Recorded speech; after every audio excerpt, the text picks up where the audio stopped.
What is up, my bubbly boys? Here in our video, and today we are doing a pure live twin deck profile post not Valiant Smashes. Oh my god, why am I thinking of Valiant Smashes? Post Phantom Nightmare. So of course Phantom Nightmare is about to come out.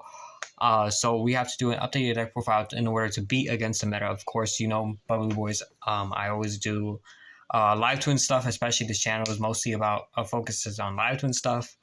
And then yeah, so I think this profile is actually going to be really good. I did up the deck to 41 cards instead of 40. But I do have reasons for why I upped it to 41, and I'll show you in just a bit. So before we get started, don't forget to like and subscribe if you haven't already. I really do appreciate it. We're trying to reach 200 subscribers, and we're almost halfway there, so I really appreciate all y'all for supporting me here. And without further ado, I won't waste any more of your time. Let's hop into it. Alrighty, to start things off, of course, we have to start things off with 3 copies of Lila. Lila is the best normal summon of the deck, especially since you guys summon out Kill Frost. So, of course, you have to run 3 copies of her. Next, we are running 3 copies of Kill. Kill is also really good now. And guess what, guys? You won't actually believe this. I am not missing any cards in this deck. Oh my god! Give me pats on the back. Let's see.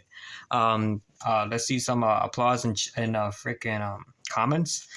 I'm not missing no cards because you know sometimes most of the time I am missing cards or they just haven't arrived yet, so I have to put in a picture of the cards on screen. So for this profile, I'm not missing any cards, so lucky me.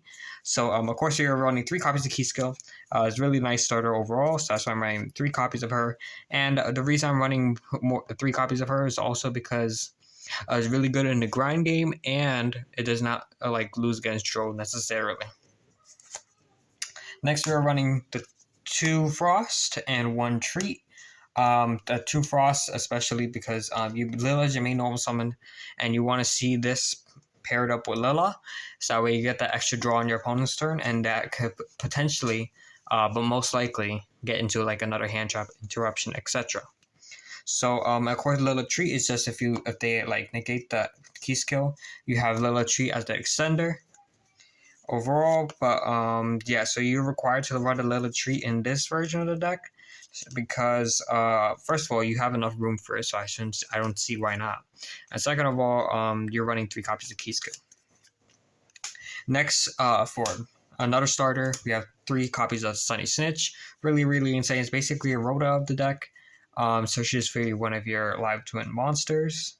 And next we are running 2 home and 1 password. I would actually cut the password and do another home if you would like, but I just like this for just to thin out my deck a little bit more, so I went out to draw another home on like my opponent's turn or something. So I like this, and I like to go like secret password search home, so that way I don't get drolled. And because Droll is really prominent in this format, and then 2 home is really good because you don't want to see this all the time. 2 home is really good, especially for extending and stuff. The only reason I'm running it at 2 is because also I'm running the parallel seed package, and this home locks you into what's it called? Live evil twin monsters from the X check for the rest of the turn. But there is a combo where you could go like normal summon Lila, and then let's say the Asher or something. It doesn't matter. Summon any live twin. It doesn't have to be. Let's say for example it's Lila. You go ahead and link it off into a Lingeribo, and after that go Parallel Seed again, go into Baguska, or like a Bistwella, depending on what you're going for. And then after that, use Live Twin Home, and then after that, go for the Key Skill or whatever opposite twin you want to use. And after that, keep on playing. So still, I like Home a lot for that reason, because you get to do things like that. So really good overall. So of course, speaking of Parallel Seed, we're running 3 copies of Parallel Seed. Love this card in this deck. I don't see a reason why to not play this card in this deck. This card is honestly one of the MVPs of this deck. Really good extender, and really good for setting up big boards. I mean, and this deck doesn't really set up big boards, but it's really good if you want to lock it on your opponent. It's like very good for It's like because like Trouble Sunny is not really a scary monster to be exact. It can be, but like is not, on its own is not really that scary. So you want something to complement it. So I decided like Parallax is the best thing to do. Now for the hand traps. I'm running a pretty big hand trap lineup. So I'm running 3 Ash, 3 Droll. I am maining Droll. This format is really, really good against almost all the decks. Even if you like going against something like a Labyrinth that's not really affected by Droll. They go Extra, banish 6, draw 2. And then after that, you Droll them. They can't search off an Ariana or something like that. So still pretty decent, but still I would side this out against Labyrinth. 3 Nib, of course, because that one combo with Trouble Sunny.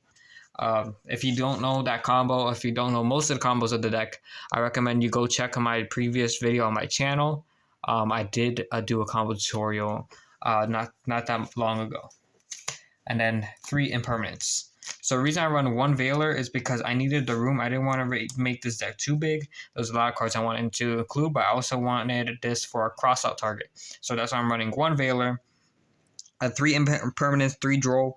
Really, I mean, 3 Impermanents is pretty mandatory. I mean, like, pretty obvious. 3 Nibiru, because this deck doesn't really lose to Nibiru. I mean, like, it can going second, but not really. Depends on your hand. And then you also have like cards like Forbidden Droplet anyways, so it doesn't really matter. 3 Droll, 3 Ash, pretty mandatory. Droll is actually really, really good. If you don't want to play Droll, I recommend you play 2 more copies of Veiler and then another copy of Forbidden Droplet.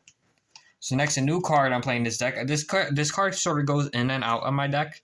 But for this format, I'm definitely running 3 copies of Pot of Desires. Really good for consistency. And then really, really good for like that basically +1, and +1 goes a long way, especially like if it's like another interruption. That one interruption can also make a big difference in the game, and it's just thinning out your deck even more depending on what cards you need. So I really like Pot of Desires overall in this deck, and I'm running out 3 copies. I want to max this out, even though you can run this at 2 copies. Of course, I understand why. The third one doesn't really come up, and you don't want to draw into this. But I started running 41 cards, that way you don't see them too often, as well as keeping up the consistency as well. So next, after this, we are running 2 Tactics, 2 Droplet. I wanted 2 and 2 because both are really, really good. If you want, you could like cut a Tactics, go for another Droplet if you want to. But in my opinion, this is just really, such a really good ratio. And then 2 Crossout and 1 Call By. And that will do it for the main deck. Let's go on to the extra deck. Alrighty, for the extra deck, we are running 3 copies of Keyskill, 2 Lila.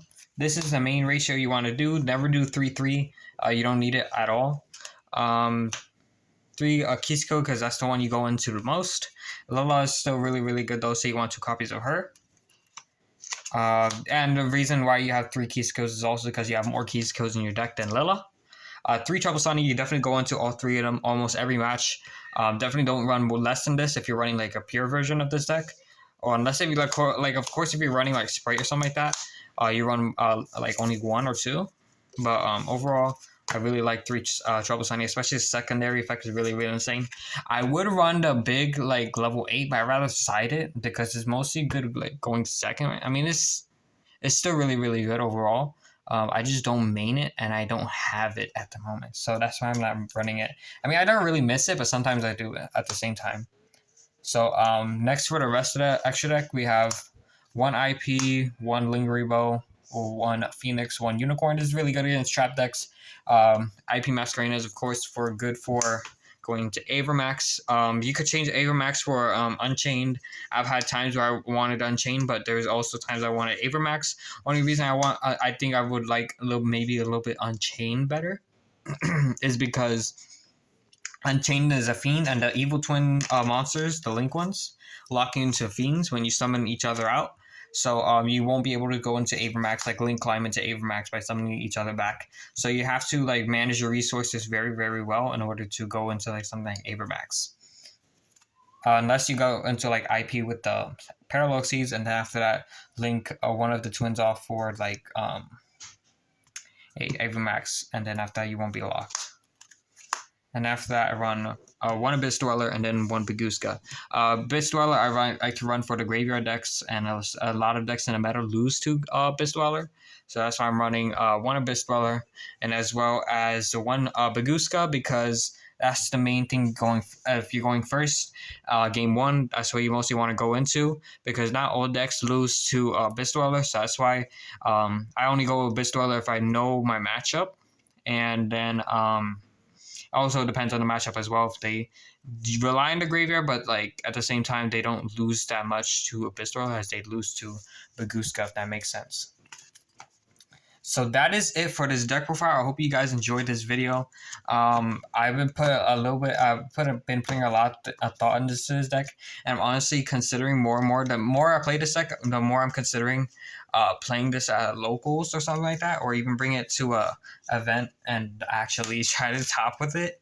Honestly, I want to see this deck actually perform really, really well. Overall, everyone's putting this deck down, especially at its purest version. This Dogmatica, because like everyone's playing Spright. Like I don't want to be that type of person.